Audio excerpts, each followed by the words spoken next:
Well, good morning, everybody. Hope you're having a good first day of the week. This morning, our our Psalms lesson is going to be on Psalm 8. So remember, the last 8 weeks we've been looking at the book of Psalms here on Sunday mornings. We started out with a category called disorientation, which is a group of Psalms that have language directed at God when things are not going well and when life is disoriented. And these psalms contain laments and lots of different just language that cry out to God in the midst of difficulty. And I figured that was a good way to start this study of the book of Psalms, is in disorientation, because we as a world and as a nation have been in disorientation.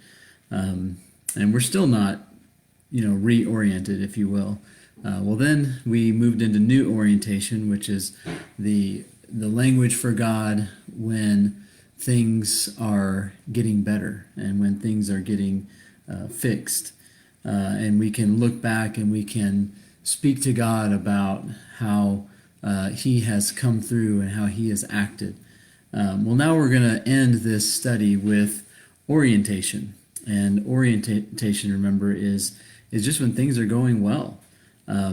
This is, many of us could probably point to a spot in our lives when things were oriented and things were aligned correctly. And these few Psalms that we're going to look at this week and the next couple weeks are Psalms of orientation that we can speak to God when things are going well. And so in this lesson, we're going to look at Psalm 8, and primarily has to do with creation. And so if you want to go ahead and turn over to Psalm 8, you can. But this psalm primarily has to do with creation. And you may wonder, well, how is this going to say, what's this going to speak to me? How's this going to speak to me or encourage me at this time when things are disoriented, to talk about when things are going good? Well, this psalm of creation, it reminds us that even though we may be disoriented, there are things in this world that are still going just like normal. The sun's rising, the sun's setting. We can look around and see the season passing, and different things like that. So it can be an encouragement that even when there are certain aspects of our lives that are disoriented, there actually may be some things that we can grab a hold of that are oriented correctly. Just an FYI on Psalm 8, the Apollo space crew deposited a copy of Psalm 8 on the moon. So this is the only psalm that is on the moon, if you will.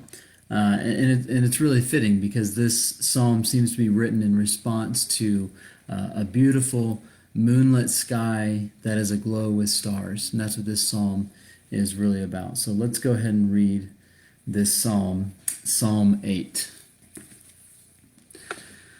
O Lord, our Lord, how majestic, your majestic name fills the earth. Your glory is higher than the heavens. You have taught children and infants to tell of your strength, silencing your enemies and all who oppose you.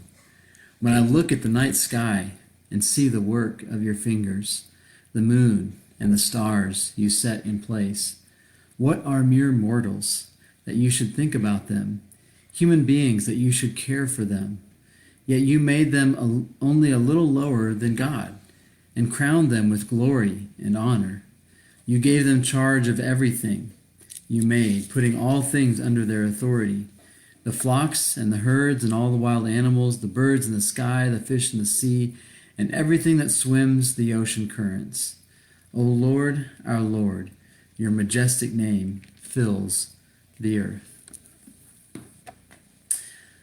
So this may be what you needed today. Maybe you needed to hear about God and His care for you.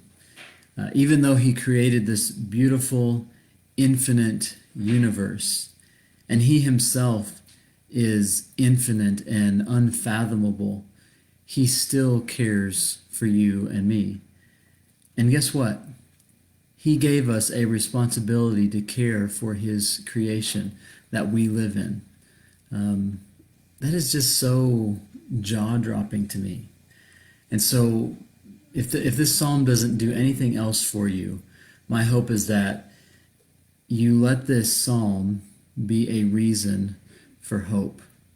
To just know that there are still parts of this creation that are working correctly, even when we feel a little bit lost, a little bit disoriented. And maybe you need to take a trip out into the country.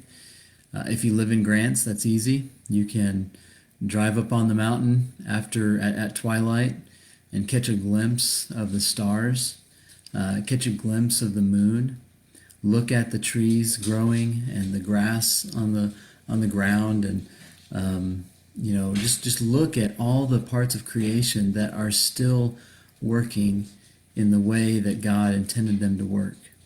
And my hope is that we can find some solace, some joy, and some hope in the midst of the disorienting time that we have in our lives with COVID-19 and all of the protests and riots and all the different things that are going on in our world right now. So be blessed, and we'll see you next time.